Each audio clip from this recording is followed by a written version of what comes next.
Hello, and welcome to this summary presentation on boundaries, physical, emotional, and question mark.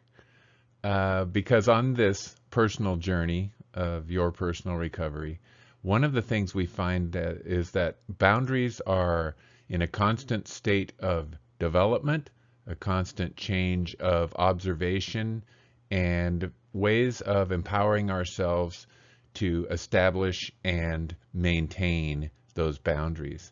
So we're going to kind of go over some of the basics of boundaries here, and for some of you that have been doing boundary work for a while, there are things here you've heard before, and also some new perspectives on ways to look at developing these and why they're important. So let's jump in a little bit here and see just what there is for us to learn here going forward. Healthy physical boundaries are where we're going to start this discussion. And a lot of people have their physical boundaries established, but struggle a little more with the emotional. But we're going to start here because this still has a lot of purview in a lot of people's lives. We're just going to look at what physical boundaries mean and ways to make them clear. Making physical boundaries clear to others, respecting and being sensitive to the needs and rights of others, is able to negotiate and compromise. These are basic skills applied to physical boundaries that sometimes are or not expressed in a healthy way in living. And it gives us a good foundation of understanding to move into the more complex feeling areas of emotional boundaries. But an example, healthy physical boundaries. This isn't necessarily about abuse. Where the boundaries are and what our boundaries are clearly much different than what other people's boundaries are in this area. So the ability to negotiate and compromise, this comes up in marital relationships with sex. The ability to negotiate and compromise. People have different need levels due to a lot of relationship things, which we'll get into in emotional boundaries, but also just what their physical needs are. And the ability to negotiate and compromise is really what a relationship is about. So that's an example of a physical boundary that when we communicate clearly, so number one, make that physical boundary clear to others and still being respectful and sensitive to their needs and rights and understanding, but able to negotiate and compromise and kind of stay out of that taking it personally and personally injured arena that often causes shutdown or even anger. So healthy emotional boundaries. There we are back to sharing feelings appropriately and directly. And the way we want to do that is to be able to do that calmly. This is what a lot of our establishment in the relaxation and breathing techniques are about. If we stay out of the fight or flight response and stay in a space where our brain is functioning more clearly, that prefrontal cortex of the brain is still online, because when we go into fight or flight and the anger and the strong emotions start to roll, the brain goes into survival mode and actually shuts down blood flow to that cognitive part of the brain that would allow us to calculate and maybe see a better path through this, because it turns into survival. And that always doesn't benefit us in the outcomes that we want to get. So, first of all, calmness and establishment in that field of being centered in self. And then being assertive. And assertive and aggressive are two different things. The ability to say that this is the way I feel and this is the clear boundary I have around that. If you continue to insult my weight, I can't continue this conversation with you. In a flat, calm, even tone. So a healthy emotional boundary also is represented by being able to make mistakes without that damage to self-esteem. part of that is self-acceptance that we are human. An acceptance of our humanness and acceptance of others' humanness is really where we build this bridge of empathy that we're going to go into more deeply with our look at utilizing guilt and resolving shame in the further modules, and how shame is overcome by empathy. And that damage to self-esteem really comes from the own self-talk that people are carrying around in their heads that is a product of that shaming. But that's getting ahead of ourselves in that discussion. And for now, we're going to consider this to be just accepting the humanness that, guess what, we make mistakes, and then we're able to acknowledge that, and to the person maybe we made the mistake with, and to ask their acceptance and to move on from that point. It's about being transparent and open communication. And that comes from an internal sense of personal identity. This sense of personal integrity or personal values, our core values, which is another module that we're going to establish, core values. So as I said, this is a boundaries overview, and there's going to be a lot of elements coming up here that tie into other elements, and that's the beauty of this, as you can go back and review this as we go into those other modules, and it weaves new meaning into the fabric of your awareness of your own experience on your personal path. So additional ideas about healthy emotional boundaries. We can allow differentness in others. That is acceptance. And an important thing about acceptance is not approval. It doesn't mean we approve of what they do or think or say, but we have to allow, and when I say have to, it's healthier for us when we can allow differentness in others, because guess what? People think differently than we do more often than we would like. And along with that goes tolerating and accepting differences without rocking our integrity. Without moving from what we believe in, we can find the ability to accept differences. And we're back to empathy. Is sensitive to the feelings of others, empathetic.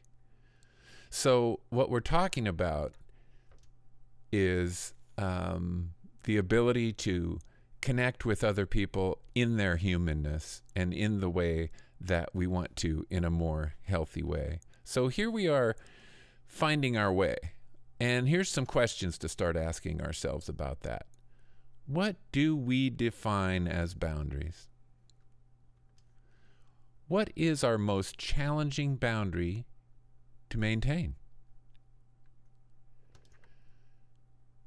And how would I like to change or improve it? And what I'd like you to do is pause this video right here, jot those questions down, and your first blush answer, your first thing that comes to your mind about that, and it doesn't have to be complete sentences even, it might be bullet points, and that's fine too. Let's just get this started with this new neural pathways, developing these and seeing how we're going to think about this going forward. So take a minute to do that now, and then you can resume the video and we'll go from there.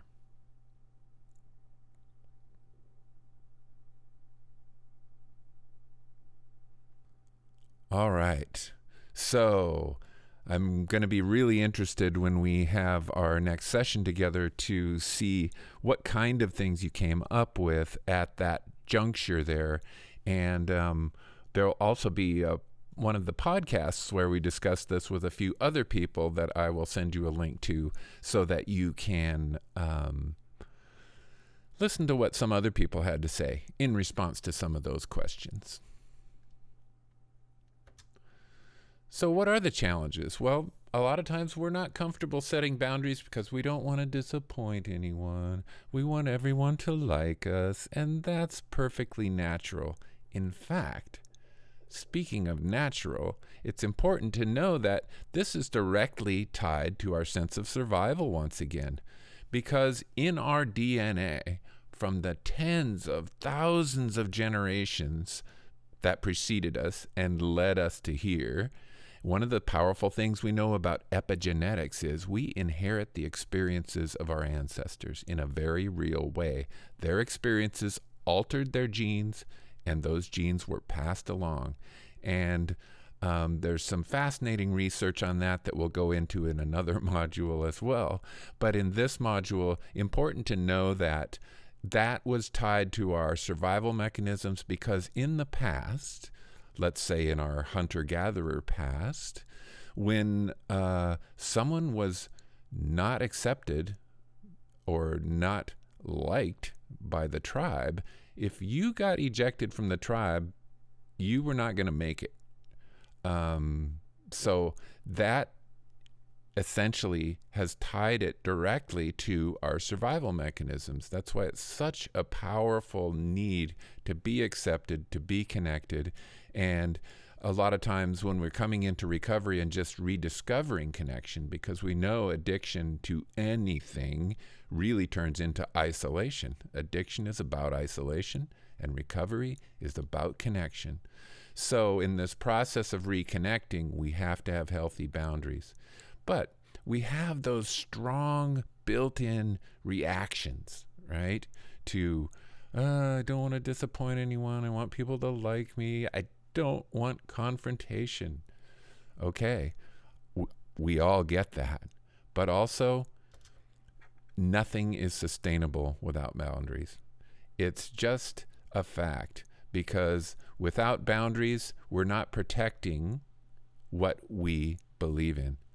We're not protecting our sense of self and establishing more firmly what that means to us to be who we are and lead an intentional life.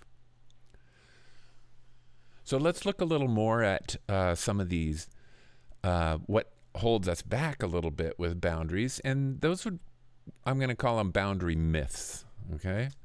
So boundary myths, let's look at a few. If I set a boundary, I'm being selfish. Well, we've heard in the rooms of AA, if you participated in any of that, or a lot of times just being around the topics of recovery, we hear that in the beginning it's a selfish program. Whether you're in recovery from a codependent relationship, supporting someone else in recovery, in the beginning it becomes about we got to put our own oxygen mask on first. If I set a boundary, others will hurt me by lashing out.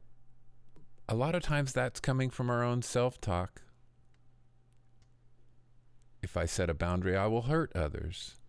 And some of these may not resonate with you, but these are all things I've heard from people directly when we get down to what is it that makes it difficult for you to establish and maintain that boundary.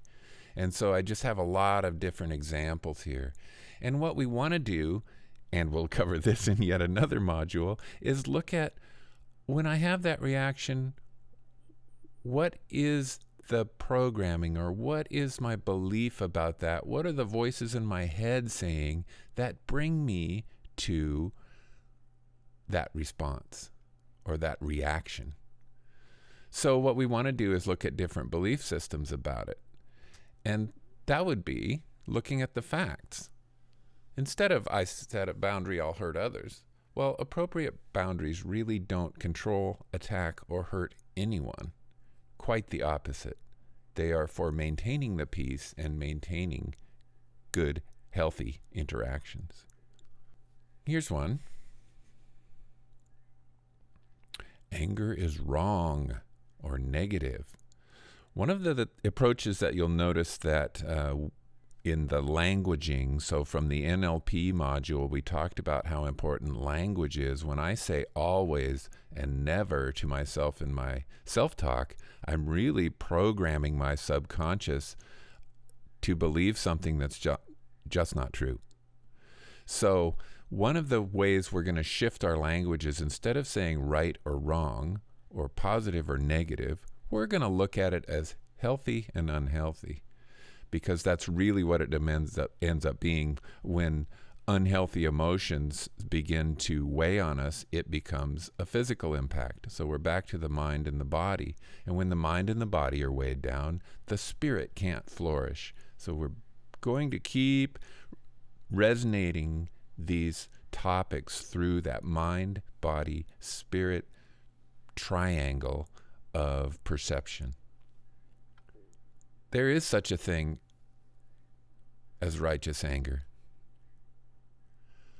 And the thing is, when we're acting out of our integrity and presenting our boundary in an even, calm, clear, concise way, boundaries actually decrease anger. It decreases anger for us because we build less resentments about a certain way we perceive people are treating us, quote unquote. And over the longer term, it reduces anger from the other person because they're not being served a plate of anger to throw back in your face. Here's one.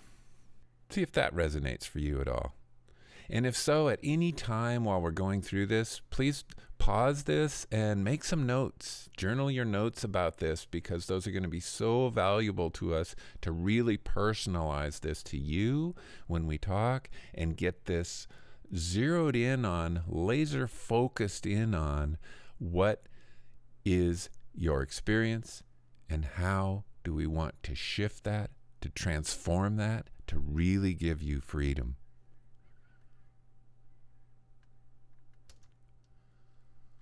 There's plenty of these. This is a big one. The fact is, boundaries aren't permanent. They are renegotiated and changed as appropriate. As we find people are willing to compromise, work with us, we can, in a healthy way, be adaptable. And that's why this topic is kind of evergreen and goes on, because it's a constant progression. So people in our groups that are a month into this process or years into this process are all facing boundary challenges on a daily basis. Because face it, we're having this discussion. We're working on some transformation in our life, and having this discussion, having these topics presented and working in our personal recovery path. But a lot of people in our lives are just going to work and buying groceries. I mentioned the module where we will get into utilizing guilt and resolving shame, because people usually lump them together, guilt and shame, but we're going to think about them differently in that module. But for here, so if someone does something nice for me, and then we feel an obligation to do something nice for them, we're going to practice some skills of really being able to take a simple compliment. How often do people give us a compliment on something we're wearing and we say, oh, this old thing, or discount it, or say, you did a really great job on that.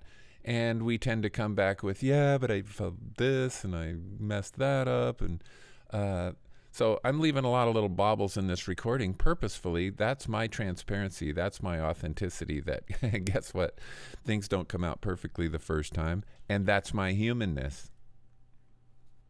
So when someone does something nice for us, we don't need to feel obligated to do something. If we do feel the urge to do something for them that's not motivated out of just a retaliation of good, but a definite of wanting to do something positive for someone, something healthy for someone else, then go for it. But if you need to say no,